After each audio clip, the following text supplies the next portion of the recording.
इसीलिए मैंने कहा था कि मनेव मनुष्याणाम कारण बंधन मोक्षेय, अर्थात यदि मन तुम्हारा स्वामी है और तुम उसके अधीन हो तो वो तुम्हें माया के बंधन में जकड़ता रहेगा, और जब तुम मन पर काबू पालोगे और उसके स्वामी हो जाओगे तो वही मन तुम्हें मोक्ष के द्वार तक ले जाएगा।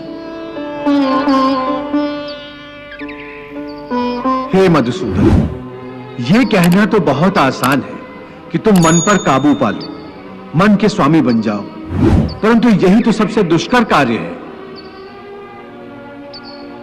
हे केशव, मन तो वायु की तरह चंचल है। जिस प्रकार बहती हुई हवा पर काबू पाना असंभव है, इसी प्रकार इस चंचल मन को अपने अधीन करना अति दुष्कर काम है।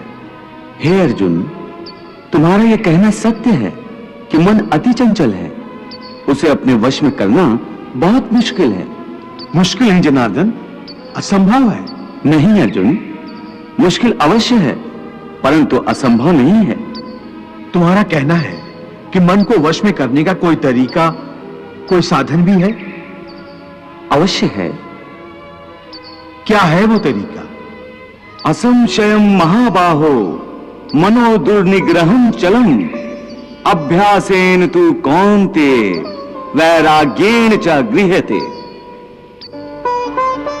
अर्थात मन को वश में करने के लिए उस पर दो तलवारों से प्रहार करना पड़ता है। एक तलवार अभ्यास की है और दूसरी तलवार है वैराग्य की। अभ्यास और वैराग्य?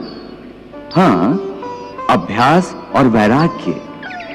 देखो अर्जुन, अभ्यास का अर्थ है निरंतर अभ्यास। मन को एक काम पर लगा दो, वो वहां से भागेगा, उसे पकड़ कर लाओ, वो फिर भागेगा, उसे फिर पकड़ो, ऐसा बार बार करना पड़ेगा। जैसे घोड़े का नवजात शिशु एक क्षण के लिए भी स्थिर नहीं रहता, क्षण क्षण में इधर उधर फुदकता रहता है।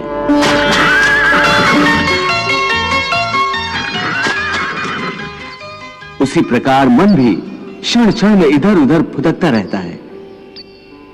एक चंचल घोड़े की तरह मन भी बड़ा चंचल होता है, और ऐसे चंचल मन को काबू करना उतना ही कठिन है जैसे किसी मुंहजोर घोड़े को काबू करना। ऐसे घोड़े को काबू करने के लिए सवार जितना जोर लगाता है, घोड़ा उतना ही विरोध करता है और बार बार सवार को ही गिरा देता है। परंतु यदि सवार दृढ़ संकल्प हो तो अंत में वो सरकश घोड़े पर सवार हो जाता है। बस फिर वही घोड़ा सवार के इशारे पर चलता है। उसी प्रकार मन को भी नियंत्रण की रस्सी में बांधकर बार बार अपने रास्ते पर लाया जाता है, तो अंत में वो अपने स्वामी का कहना मानना शुरू कर देता है। इसी को कहते हैं अभ्यास की तलवार चलाना। जब अभ्यास की तलवार से ही मन ठीक रास्ते पर आ जाए, फिर वह दूसरी वैराग्य की तलवार की क्या आवश्यकता है? उसकी आवश्यकता इसलिए है कि एक बार ठीक रास्ते पर आ जाने के बाद मन फिर से उल्टे रास्ते पर न चला जाए, क्योंकि उल्टे रास्ते पर इंद्रियों के विषय उसे सदा ही आकर्षित करते रहेंगे। मिथ्या, भोग, विलास और काम की तृष्णा उसे फिर अपनी ओर खींच सकती है। इसलिए मन को यह समझना जरूरी है कि वो सारे विषय भोग मिथ्या हैं, असार हैं, योग माया के द्वारा उत्पन्न होने वाले मोह का भ्रम है। मन जब इस सत्य को समझ लेगा तो उसे विषयों से मोह नहीं रहेगा, बल्कि उससे वैराग्य हो जाएगा।